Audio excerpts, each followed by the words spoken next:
So, I am going to be talking about two things broadly. One is about how we approach digital readiness for ASER 2023, what documents, references we looked at. And second, I'll talk about major findings from the digital domain of ASER 2023. So, starting with what the national and international context is when it comes to the digital readiness and digital skill space. The UN Sustainable Development Goal 4, which is about inclusive and equitable quality education for all, has a target called Target 4.4, which talks about increasing the number of people with relevant skills for financial success. Now, these skills include technical skills and vocational skills, which are measured using some indicators. So, here you can see that indicators 4.4.1 and 4.4.2 talk about ICT skills and digital literacy skills. So before moving further, the question that arises is what even are digital skills? What even is digital literacy?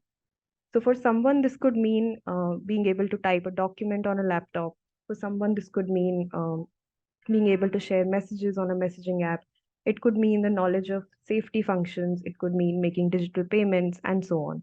So, our review of international literature, interestingly, suggested that there is no standard definition which is accepted by all organizations or all countries when it comes to digital literacy.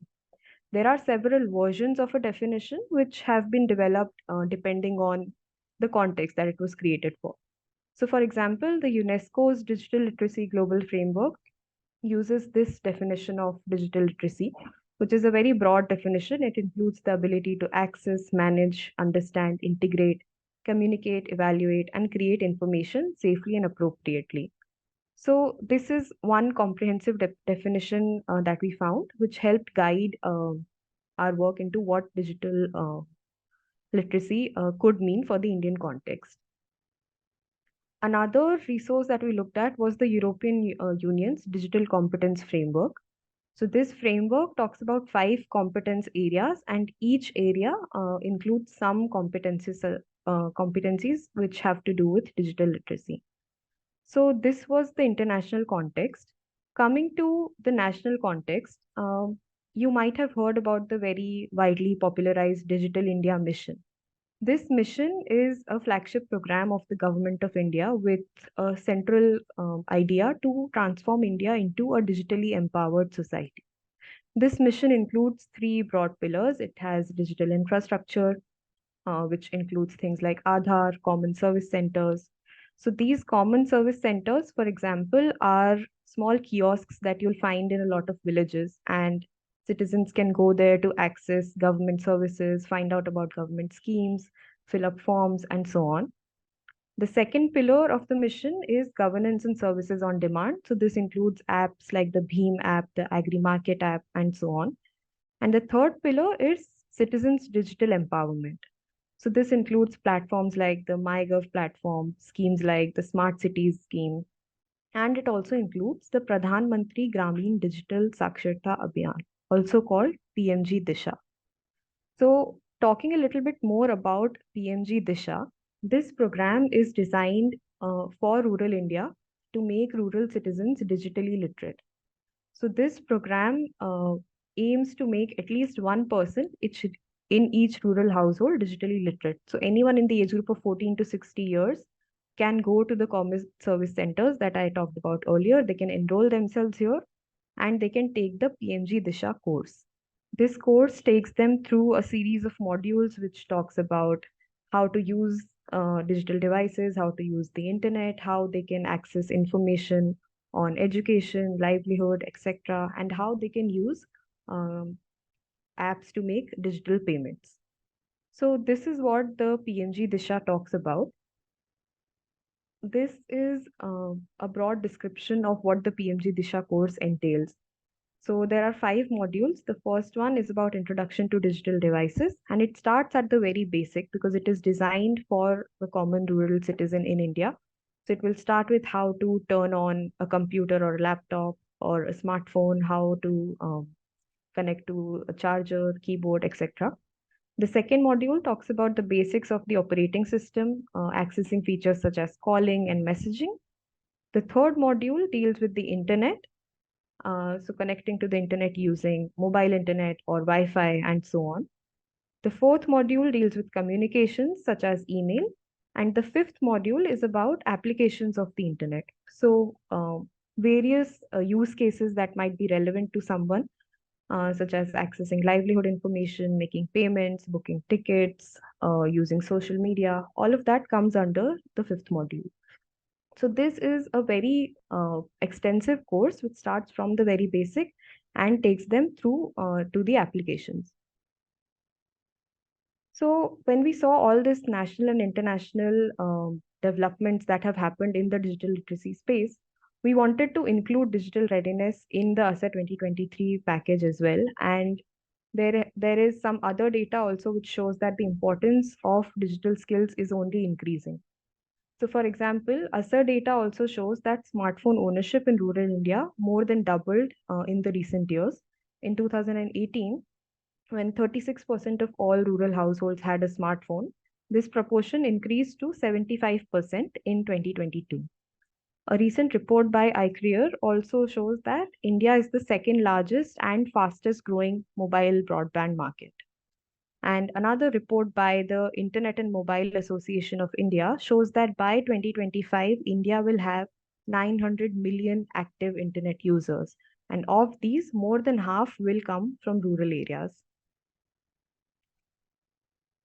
So this was the context. Now I will briefly talk about digital readiness and ASER 2023 and what the findings were. So ASER 2023 had two parts in its digital framework. There was a self-reported questionnaire and then there was a performance-based assessment. So the self-reported questionnaire included questions that were asked to the youth on topics such as availability and access, education and learning activities, communications and online safety, entertainment, and access to services.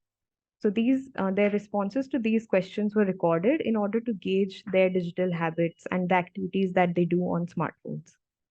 And the second portion of the framework was a performance-based assessment, where youth were asked to bring an available smartphone and asked to do some simple tasks on it. So as you can see, these buckets of the self-reported assessment broadly resemble what we see in the PMG Disha course as well. So I'll start off with the findings from the self-reported section. And as you can see here in table 1, more than 90% of all youth reported that they can use a smartphone, which is a very high number. So almost all youth say that they can use a smartphone, and about a similar proportion also report that they have a smartphone at home.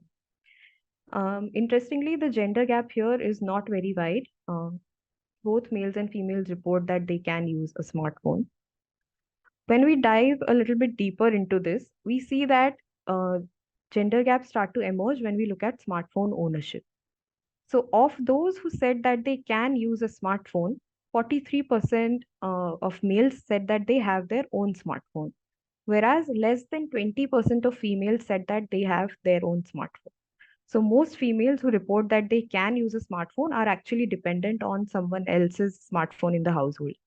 So, as you can see here, 74.2% of females who had said that they can use a smartphone actually use somebody else's phone in the household. Now coming to the use of smartphone for education. So close to two-thirds of all youth said that in the reference week they had done at least one education related activity on a smartphone. This activity could be watching online videos related to studies or solving doubts related to it or exchanging notes using a messaging app. And this proportion is roughly similar for both males and females. It's close to two-thirds. Youth who are in senior secondary school or in college were more likely to have done such activities. And interestingly, even those who were not enrolled anywhere, over a quarter of youth said that they had done some education related activity in the reference week. So now coming to the use of smartphone for accessing services, the proportion here is much lesser. So only slightly over a quarter of youth said that they have ever accessed any online service using a smartphone. This service could be making online payments, filling a form, paying a bill, booking tickets, and so on. And here the gender gap emerges. So only 20% of females, less than 20% of females said that they had ever accessed an online service on a smartphone, while close to 40% of males said so. And this gap is the widest in using Google Maps on the phone. So here in this chart, you can see that while close to 60% of males said that they have used Google Maps, less than 30% of females said so. Um, by contrast, when you look at use of smartphones for entertainment, you can see that a large proportion of youth reported that in the previous week they did some entertainment related activity on a smartphone. So about 80% said that they consumed entertainment content like movies or music, and 56% said that they used the smartphone to play games. Here also, there's a slight gender gap where you see that males are more likely to report using the smartphone for entertainment in the previous week as compared to females. Moving on to social media, again, almost all youth said that they use social media in the previous week, 90% of all.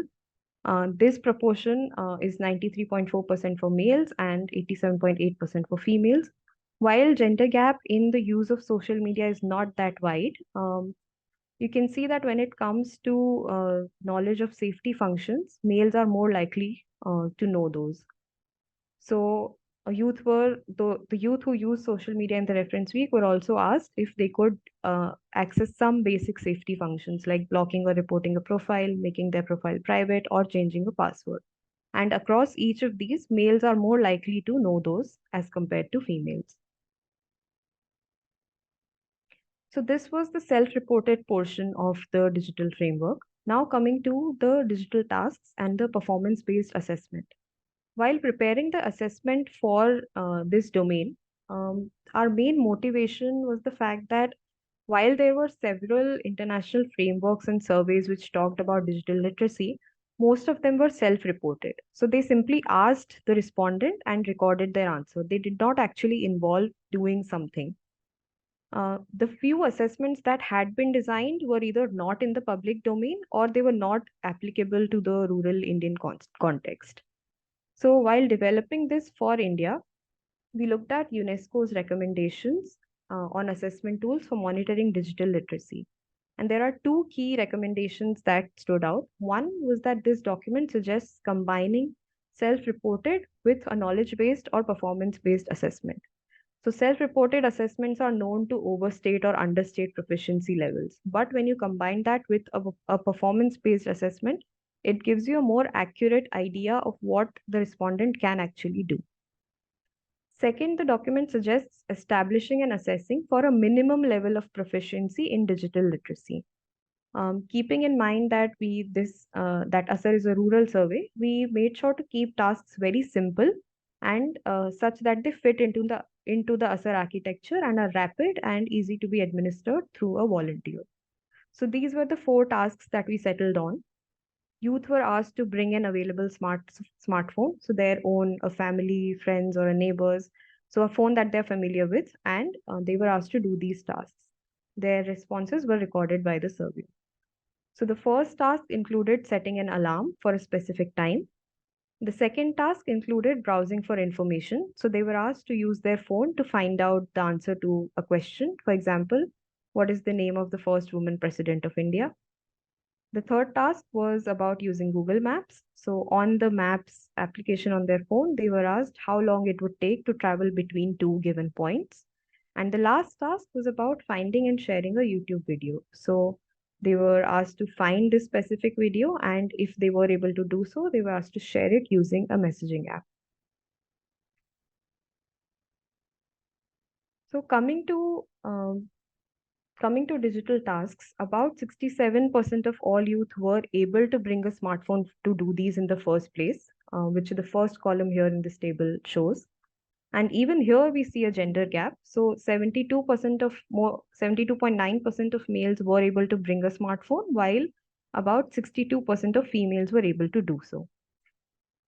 Coming to digital tasks, browsing related tasks were found easier by the youth. So about 80% can find a YouTube video. Of those, close to 90% can share it with someone. Similarly, 70% can find the answer to a given question via browsing. The alarm task was found slightly more difficult, so 66.4% of youth were able to do so. And the Google Maps task was done by only 37.1% of the youth. And in all these tasks, you will see that there is a gender gap. Especially for the more difficult tasks, the gender gap is in fact wider. Looking at these tasks by enrollment status, we see that performance improves for those who are enrolled in undergraduate or other or in senior secondary school. So they perform better than their counterparts in standard 10 or below. And those who are not enrolled anywhere actually perform even poorer than the youngest in the cohort, that is, those in standard 10 or below. So these were the findings of the digital tasks. So one of the questions that we had, which was about Google Maps, was asked in two ways. One, in the self-reported portion, we'd asked respondents if they have ever used Google Maps.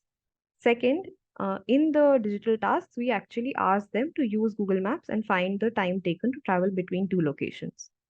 So when we look at this data together, you can see that of those who reported that they have used Google Maps, less than 60% were actually able to do the tasks.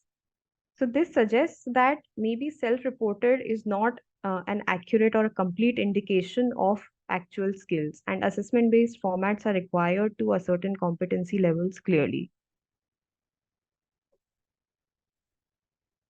To conclude, I would just like to summarize some findings, and perhaps the panel can elaborate on what they think about it.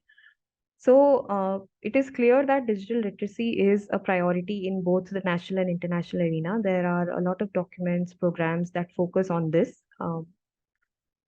But it is also clear that there is concentrated effort needed to actually skill our youth in this area.